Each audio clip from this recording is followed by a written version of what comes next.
বড় বৌমা, মাথাটা ঠান্ডা করো। দেখো, সব কিছু তো মনের মতো হয় না। নিয়তি বলে তো একটা ব্যাপার আছে, যখন যেটা হবার তখন সেটা হবে। এ কথায় বলে না, জন্ম মৃত্যু বিয়ে তিন বিধাতা নিয়ে। বধুয়া চলে যাবার পর আবিরের জীবনে যে শূন্যতাটা এসছে সেটা একবার বুঝবার চেষ্টা করো। তুমি তো মা, তোমার বৌমাকে তুমি মনের মতো করে তৈরি করো। দেখো, ঝুমুর যদি দাদু ভাইয়ের আগের জীবনটা ফিরিয়ে দিতে পারে সেটা তো আনন্দের হবে সকলের কাছে। তাই যা হয়েছে সেটা মেনে নাও। ভগবান যেটা করেন মঙ্গলের জন্যই করেন। আবির যদি ঝুমুরকে নিয়ে জীবনটা রিস্টার্ট করে সেটা মেনে নাও, বাধা দিও।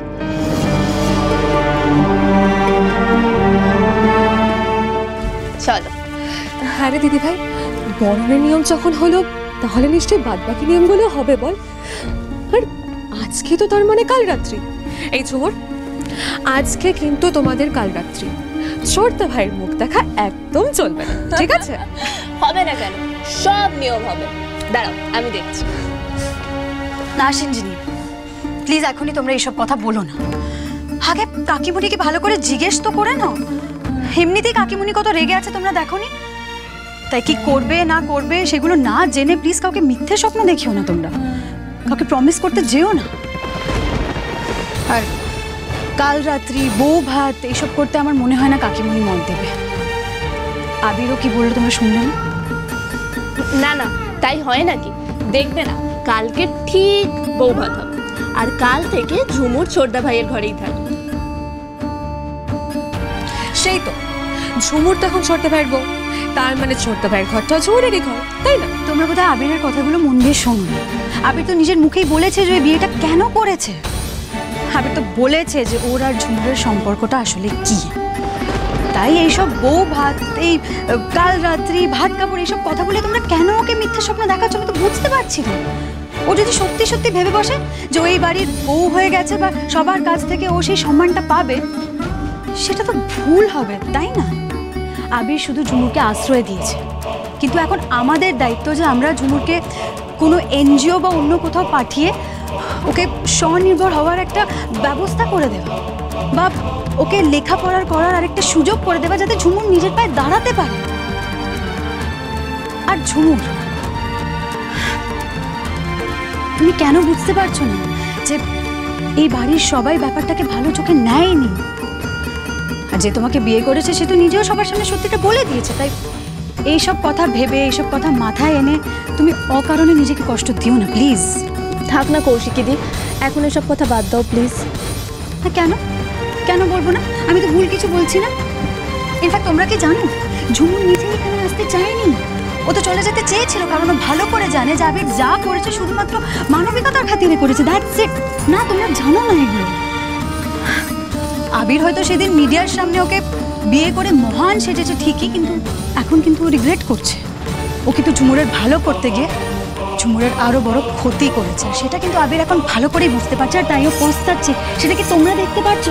প্লিজ না, প্লিজ তোমরা আর কথা বাড়িও না। আমি এই নিয়ে আর কথা বলতে চাই না, প্লিজ। আর এসব কথা বলো না।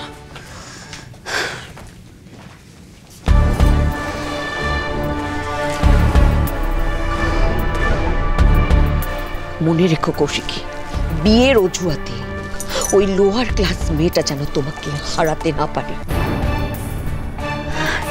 ঝুমুর, তুমি তো বুঝতেই পারছো যে বাড়ির পরিস্থিতি পরিবেশ এখন খুবই খারাপ, কারণ মন ভালো নেই। কেউ তোমাদের বিয়েটা মেনেই নিতে পারছে না গো। আমি জানি গো দিদিমণি, আমি এই বাড়ির বউ হওয়ার যোগ্য নই।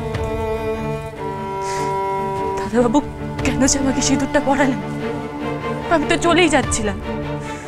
আমি ঠিক একটা নিজের ব্যবস্থা করেই নিতাম।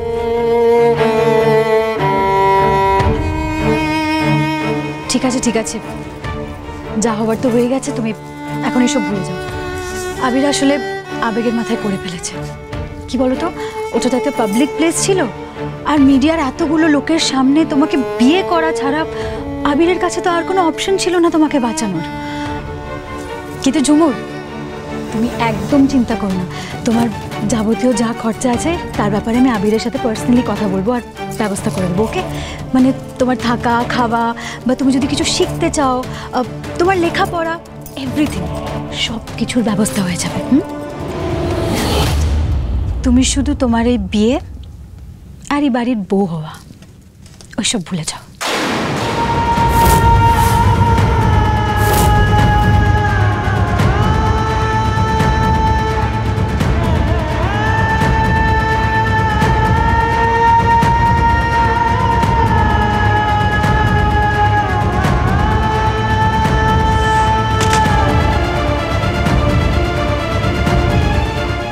তুমি শুধু তোমার এই বিয়ে আর এই বাড়ির বউ হওয়া ওইসব ভুলে যাও।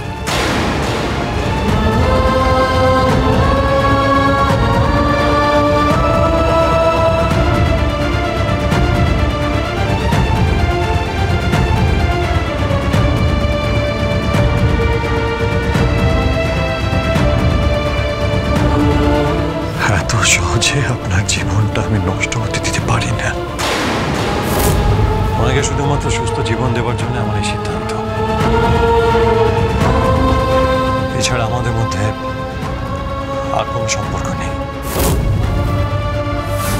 তবে এক করে থাকারও কোনো প্রয়োজন নেই। আপনি যখন আমাকে কোনোদিন ভালোই বাঁচতে পারবেন না, তাহলে আমাকে বিয়ে কেন করলেন দাদাবাবু? কেন আমাকে অপমান করলেন? সবাই আমাকে করুণার চোখে দেখছে। আপনি তো খুব ভালো করে জানতেন আপনার বাড়িতে কেউ আমাকে কখনো বউ হিসেবে মেনে নেবে না। তো আপনি আমাকে বিয়ে করলেন। আপনি তো নিজেই আমাকে বউ হিসেবে মেনে নিতে পারলেন না। সে কথাও আপনি সবার সামনে বললেন। আপনি কি জানেন দাদাবাবু, একটা মেয়ের কাছে এটা কতটা লজ্জা? কিসের দয়া গো, কিসের দয়া? আমি তো স্বেচ্ছায় আপনার পাশে ছিলাম, আপনার সব কাজের সাথে ছিলাম। আমি তো কোনো মূল্য চাইনি। তাহলে আমার ঋণ শোধ করার জন্য আপনি আমাকে এতটা ছোট কেন করলেন? আমরা গরিব হতে পারি, কিন্তু নিজেদের বেঁচে থাকার ব্যবস্থা আমরা নিজেরাই খেটে করে নিতে পারি। আমি বাঁচতাম আমার সম্মান নিয়ে, কিন্তু আপনার এই কাজ আমার চোখে আপনাকে অনেক ছোট করে দিল দাদাবাবু, অনেক। আমি তো আপনাকে শ্রদ্ধার আসনে বসেছিলাম দাদাবাবু। কেন করলেন? কেন আমার সঙ্গে এগুলো করলেন? তো কিছু চাইনি, আমি আপনার কাছ থেকে দয়া চাইনি। নিজের স্বার্থ সিদ্ধির জন্য, নিজে মহান হওয়ার জন্য আমার গোটা জীবনটা আপনি নষ্ট করলেন।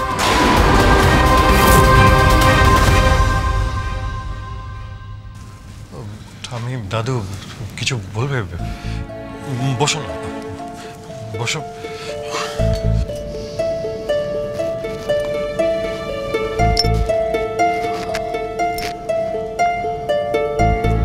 দাদু ভাই, তুমি তখন যে কথাগুলো বলে এলে, মানে তোমার সঙ্গে ঝুমুরের বিয়ের ব্যাপারে, সেটা সবাই শুনেছে।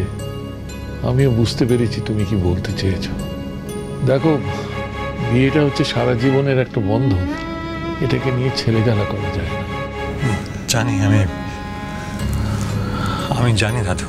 তুমি কি কারণে বিয়ে করেছো, কি ভেবে বিয়ে করেছো, এই কথাগুলো এখন আর গুরুত্ব রাখে না।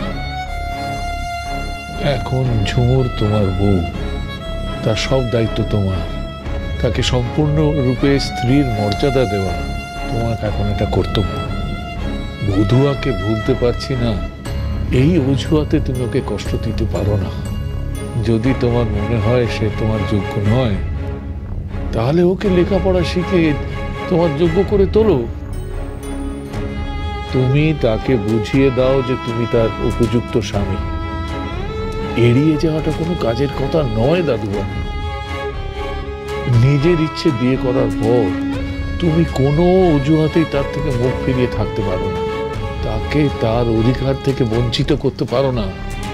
হ্যাঁ দাদু ভাই, তো দাদু একদম ঠিক কথা বলেছে। শুধু ওকে রক্ষা করা নয়, ওকে ভালো রাখাটাও কিন্তু তোরই কর্তব্য। তাছাড়া দেখো, ঝুমুর যে পরিবার থেকে এসেছে তাতে তার ধ্যান ধারণা, মানসিকতা এখনো ততটা আধুনিক নয়। তাই ওর কাছে সিঁদুরের মূল্য, বিয়ের অনুভূতি অনেক গভীর, সহজে ভুলে যাবে না এসব। তাই ঝুমুরকে বিশ্বাস যোগাও যে তুমি ওকে সারা জীবন সমস্ত ঝড় ঝাপটা থেকে আগলে রাখবে। হ্যাঁ রে দাদু ভাই, একটু সময় দিলে সব ঠিক হয়ে যাবে। মেয়েরা তো সব জায়গায় মানিয়ে নিতে পারে রে। ঝুমুরকে শিখিয়ে পড়িয়ে নিলে ও পারবে। তোরা ভালো থাক, সুখে থাক। আমরা আসি কেমন? যা যা বললাম ভেবে দেখিস দাদু ভাই।